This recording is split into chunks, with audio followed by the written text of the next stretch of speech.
China is honoring former leader Deng Xiaoping for engineering the country's rapid economic growth. Chen Wei-xiao is from Deng's home province of Sichuan.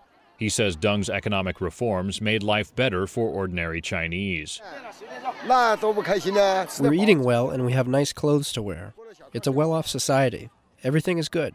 I'm very happy. Chen was a tourist in the southern city Shenzhen. The city was China's first special economic zone, which offered preferential treatment for foreign investors and exporters wanting to cash in on the country's cheap labor.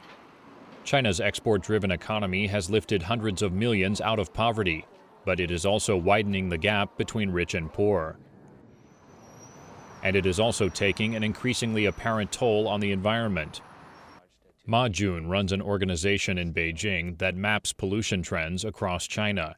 He says most polluters simply pay the low fines rather than clean up, and it is ordinary Chinese who suffer.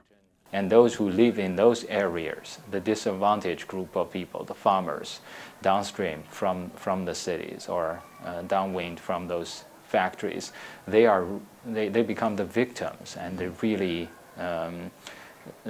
paying dearly for this inefficient way or wrong way of development, and sometimes they pay for their lives. Chinese authorities say they want to move away from heavy polluting and labor-intensive manufacturing to higher technology production. But the global financial crisis has led to lower demand and forced thousands of factories to close, making unemployment a bigger concern. Despite the growing economic difficulties, Chinese officials say they believe they are on the right path. Guangdong's Vice Governor Wan Qingliang says they are doing their best to repair the damage from years of unchecked growth.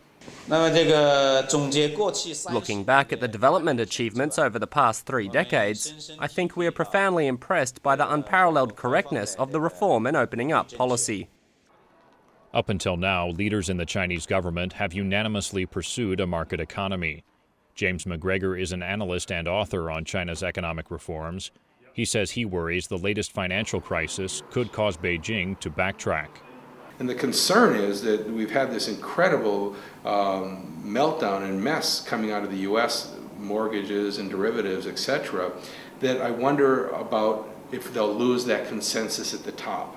If there'll be people in the Chinese government say, look, it's not the way to go, look what's happened to America, we got to pull back and go in this direction.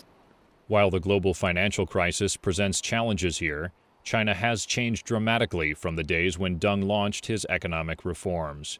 Daniel Schearf for VOA News, Beijing.